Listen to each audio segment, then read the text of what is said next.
name's Mrs Carnie and I work in the nursery, so some of you might not have seen me before, and I've been asked today to read you chapter 11 of Roald Dahl's Danny, the Champion of the World, and the illustrations are by Quentin Blake.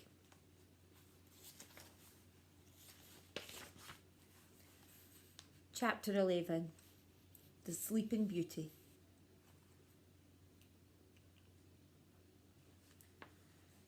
"5 minutes later, I was lying on my bunk in my pyjamas. My father came in and lit the oil lamp hanging from the ceiling. It was getting dark earlier now. "All right," he said, "what sort of story shall we have tonight?" "Dad," I said, "wait a minute." "What is it?" "Can I ask you something? I've just had a bit of an idea." "Go on," he said. "Well, you know that bottle of sleeping pills Dr. Spencer gave you when you came back from hospital?" "I never used them. I don't like the things." "Yes, but is there any reason why those wouldn't work on a pheasant?" My father shook his head sadly from side to side. "Wait," I said. "It's no use, Danny. No pheasant in the world is going to swallow those lousy red capsules. Surely you know that." "You're forgetting the raisins, Dad." "The raisins? What's that got to do with it?" "Now listen," I said. "Please listen. We take a raisin, we soak it till it swells, and then we make a tiny slit in one side of it with a razor blade. Then we hollow it out a little. Then we open up one of your red capsules and pour all the powder into the raisin. Then we get a needle and thread and very carefully we sew up the slit." Out of the corner of my eye, I saw my father's mouth slowly begin to open.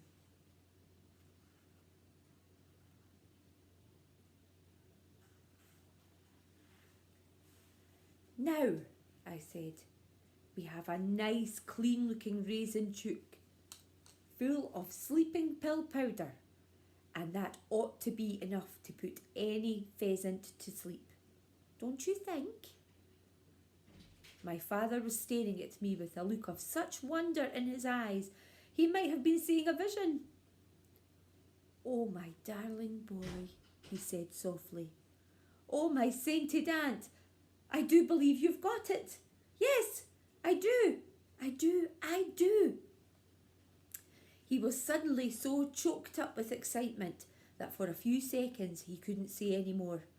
He came and sat on the edge of my bed, and there he stayed, nodding his head very slowly up and down. "You really think it would work?" I asked him. "Yes," he said quietly. "It will work all right. With this method, we could prepare 200 raisins, and all we'd have to do is scatter them around the feeding grounds at sunset and then walk away. Half an hour later, after it was dark and the keepers had all gone home, we could go back to the wood, and the pheasants would be up in the trees by then, roosting, and the pills would be beginning to work, and the pheasants would be starting to feel groggy, and they'd be wobbling and trying to keep their balance, and soon every pheasant that had eaten one single raisin would topple over unconscious and fall to the ground. Why, they'd be dropping out of the trees like apples, and all we would have to do is walk around picking them up. Can I do it with you, Dad?" "Oh, and they'd never catch us either," my father said, not hearing me. "We'd simply stroll through the woods, dropping a few raisins here and there as we went. Even if they were watching us, they wouldn't notice a thing." "Dad," I said, raising my voice, You will let me come with you? Danny, my love, he said, laying a hand on my knee and gazing at me with eyes large and bright as 2 stars. If this thing works, it will revolutionise poaching. Yes, Dad, but can I come with you? Come with me, he said, floating out of his dream at last. But my dear boy, of course you can come with me. It's your idea. You must be there to see it happening. Now then, he cried, bouncing up off the bed. Where are those pills? The small bottle of red capsules were standing beside the sink. It had been there ever since my father returned from hospital. He fetched it and unscrewed the top and poured the capsules onto my blanket. Let's count them, he said. We counted them together. There were exactly 50. That's not enough, he said. We need 200 at least. Then he cried out, Wait! Hold it! There's no problem. He began carefully putting the capsules back into the bottle, and as he did so, he said, All we've got to do, Danny, is divide the powder from 1 capsule among 4 raisins. In other words, quarter the dose. That way we would have enough to fill 200 raisins. But would a quarter of one of those pills be strong enough to put a pheasant to sleep? I asked. Of course it would, my dear boy. Work it out for yourself. How much smaller is a pheasant than a man? Many, many times smaller. Then, there you are then. If 1 pill is enough to put a fully grown man to sleep, you'll only need a tiny bit of that for a pheasant. What we're giving him will knock the old pheasant for a loop. He won't know what's hit him.